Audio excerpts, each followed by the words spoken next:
श्रावण महिना हा पावसाळ्यात येतो. धो-धो पाऊस, सगळीकडे हिरवळ. या काळामध्ये आपली पचनशक्ती कमी होते आणि त्याचमुळे श्रावण महिन्यामध्ये हलक्या अन्नाला अधिक प्राधान्य दिलं जातं आणि याचमुळे श्रावणात मांसाहार करू नये, मद्यपान वर्ज्य करावं अशा गोष्टी सांगितल्या जातात. मग याचा अर्थ असा नाही की श्रावण महिन्याच्या आदल्या दिवशी अमावस्येला, बरेच जण याला गटारी अमावस्या म्हणतात, पण ही गटारी अमावस्या नाहीये, ती गतहारी अमावस्या आहे आणि या गतहारी अमावस्येलाच आपण आषाढ अमावस्या म्हणून सुद्धा ओळखतो. या दिवशी बऱ्याच घरांमध्ये कुलदेवीचा कुळाचार केला जातो. कुलाचार, कुलधर्म करून या दिवशी कुलदेवीचा मानसन्मान केला जातो. कुलदेवीची ओटी भरली जाते.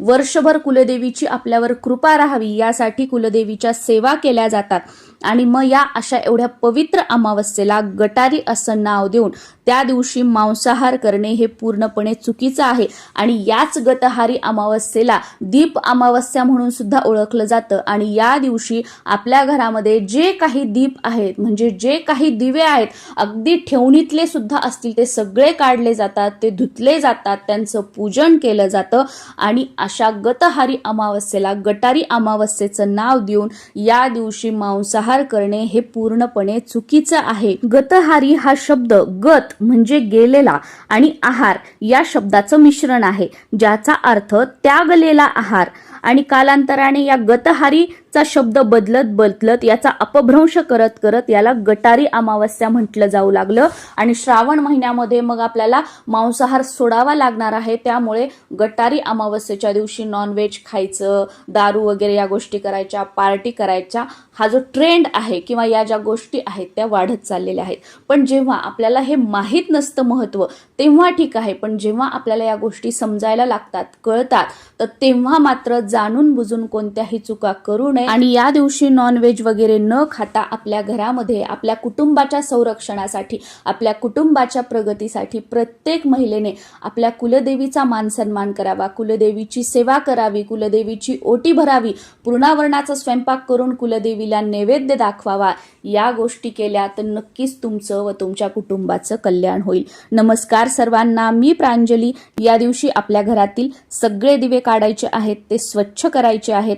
देवघरासमोर किंवा तुमच्या घराच्या आजूबाजूला एखादा चौरंग किंवा पाट मांडून त्यावर वस्त्र अंथरायचा, रांगोळी काढायची, छोटी छोटी तांदूळाची रास टाकायची आणि त्यावर जे काही तुमच्या घरातील सगळे दिवे आहेत ते ठेवून दिव्यांचं पूजन करायचं आहे आणि या दिव्यांना कणकेचे दिवे बनवून बऱ्याच भागांमध्ये ओवाळलं सुद्धा जातं किंवा बऱ्याच भागांमध्ये फक्त हे दिवे प्रज्वलित केले जातात आणि त्यानंतर सुद्धा यांचं पूजन करून यांना नैवेद्य दाखवला जातो आणि दिव्यांप्रती कृतज्ञता व्यक्त केली जाते. तर अशी ही दिव्यांची पूजा दीप अमावस्येच्या दिवशी नक्की कोणत्या वेळी करावी? सकाळी करावी, दुपारी करावी की संध्याकाळी करावी? का या पूजेचा काही शुभ मुहूर्त असतो असा बऱ्याच जणांना प्रश्न पडतो. तर बघा, ही दिव्यांची पूजा जी आहे ती तुम्ही शक्यतो सकाळी जितक्या लवकर तुम्हाला करता येईल तितक्या लवकर करण्याचा प्रयत्न करा. कारण का, ही पूजा दिवसभर जर आपल्या घरामध्ये राहिली सकाळी केल्यामुळे, तर त्यामुळे आपल्या घरातील नकारात्मक लहरी सकारात्मक लहरींमध्ये बदलतात आणि आपल्या घरातील वातावरण प्रसन्न राहतं. त्यामुळे ही पूजा सकाळी लवकरात लवकर करण्याचा प्रयत्न करा. आणि हो, इथे एक गोष्ट खास लक्षात घ्या की आपले देव पारुषे ठेवायचे, देवपूजा करायची नाही, बाकीची कामं तशीच ठेवायची आणि फक्त दिव्यांची पूजा करायची. तर असं करू नका. जेव्हा आपण कोणतंही व्रतवैकल्य करतो, कोणतीही पूजा करतो, तर त्या अगोदर सर्वात पहिले आपल्या देवांना स्नान घातलं पाहिजे. आपल्या देवघरातील देवांची पूजा करायची आहे, तुळशीची पूजा करायची आहे, देवासमोर दीप प्रज्वलित करायचा आहे, तुळशीसमोर दिवा लावायचा आहे आणि त्यानंतर तुम्ही जी कोणती पूजा करणार आहात ती आपल्याला करायची आहे. कारण आपल्या घरातील देवांच्या आशीर्वादाने, आपल्या कुलस्वामिनीच्या आशीर्वादाने, गुरूंच्या आशीर्वादाने सगळे व्रतवैकल्य जेव्हा आपण करतो तर तेव्हा त्याचं पूर्ण फळ आपल्याला मिळतं आणि जी काही प्रसन्नता, ज्या काही सकारात्मक लहरींसाठी आपण ही पूजा करतो तर त्या आपल्या घरामध्ये पूर्णपणे पसरतात. त्यामुळे देवपूजा या दिवशी सकाळी लवकर करा आणि त्यानंतर लगेचच ही दिव्यांची पूजा करून घ्यायची आहे.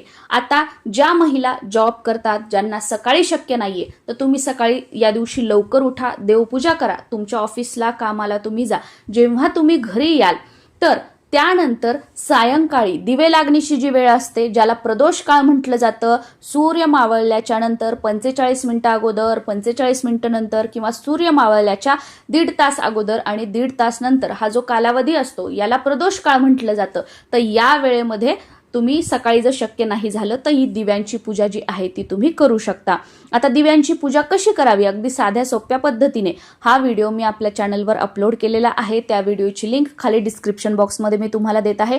त्यामध्ये दिव्याच्या अमावस्येची संपूर्ण माहिती मी तुम्हाला दिलेली आहे. त्या दिवशी मुलांचं ऑक्शन वगैरे कसं करायचं, त्यामुळे तो व्हिडिओ तुम्ही नक्कीच बघू शकता. त्यामुळे तुम्हाला खूप हेल्प होऊ शकते. आणि समजा सकाळी तुम्ही दिव्यांची पूजा केलेली असेल तर संध्याकाळी दिवे लागणीला सुद्धा हे सर्व दिवे प्रज्वलित करायचे, यांना हळद कुंकू वगैरे अर्पण करायचं, नैवेद्य म्हणून थोडीशी साखर ठेवायची आणि अगरबत्ती धूप ओवाळून घेऊन या दिव्यांना नमस्कार करायचा आहे आणि शुभं करोती आवर्जून संध्याकाळच्या वेळी म्हणायची आहे. आणि काही महिलांना चला सकाळच्या वेळेस शक्य झालं नाही, संध्याकाळी दिवे लागण्याच्या वेळेस शक्य झालं नाही, तर या दिवशी दिवसभरामध्ये तुमच्या वेळेनुसार तुम्ही कधीही दिव्यांची पूजा करू शकता. यासाठी हाच शुभ मुहूर्त, याच वेळेत पूजा करा, त्याच वेळेत पूजा करा असं काहीही नाही. काहीही न केल्यापेक्षा काहीतरी केलेलं बरं.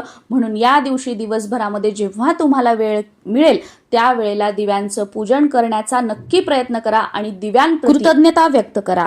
या दिवशी बरेच जण कणकेचे दिवे बनवून त्या दिव्यांना ओवाळतात. तर एक गोष्ट लक्षात घ्या, बरेच जण इथे चुका करतात. कणकेचे दिवे किती बनवावे हा सुद्धा बऱ्याच जणांचा प्रश्न असतो. तर बघा, तुम्ही 5, 7, 9, 11 अशा प्रमाणामध्ये, अशा पटीमध्ये कणकेचे दिवे बनवू शकता. ते एकमुखी दिवे बनवायचे असतात आणि यामध्ये तूप घालायचं असतं, फुलवात लावायची असते आणि त्या दिव्यांनी या दिव्यांना ओवाळायचं असतं. कारण बघा, मनुष्याला तेलाच्या दिव्याने आणि लांब वातीने ओवाळायचं असतं व देवांना फुलवातीने आणि तुपाने ओवाळायचं असतं. बरेच जण बघा व्हिडिओ वगैरे सुद्धा बनवतात किंवा घरी पण पूजा करतात. तर जो आपण देवासमोर तेलाचा दिवा लावतो तोच उचलतात आणि त्यानेच ओवाळतात. पण हे पूर्णपणे चुकीचं आहे. देवांना कधीच तेलाच्या दिव्याने ओवाळायचं नाही आणि माणसांना कधीच तुपाच्या दिव्याने ओवाळायचं नाही. म्हणजे हे आमच्याकडे तरी आहे. अगदी माझ्या लहानपणापासून आजी, पणजी, मावशी, काकी, मामी सगळ्यांना मी हे नियम पालन करताना किंवा या गोष्टी आवर्जून पाळताना बघितलेलं आहे. त्यामुळे तुमच्याकडे हा नियम असेल तर नक्कीच याचं पालन करा. बाकी बघा, ज्याच्या त्याच्या गोष्टी असतात, पण देवांना कधीच तेलाच्या दिव्याने ओवाळायचं नाही. भले तुम्ही एक फुलवात लावा, थोडंसं तूप टाका, पण तुपाच्या दिव्यानेच देवांना ओवाळायचं. आणि दुसऱ्या दिवशी म्हणजे श्रावणाच्या पहिल्या दिवशी या पूजेची उत्तर पूजा करायची आहे. नमस्कार.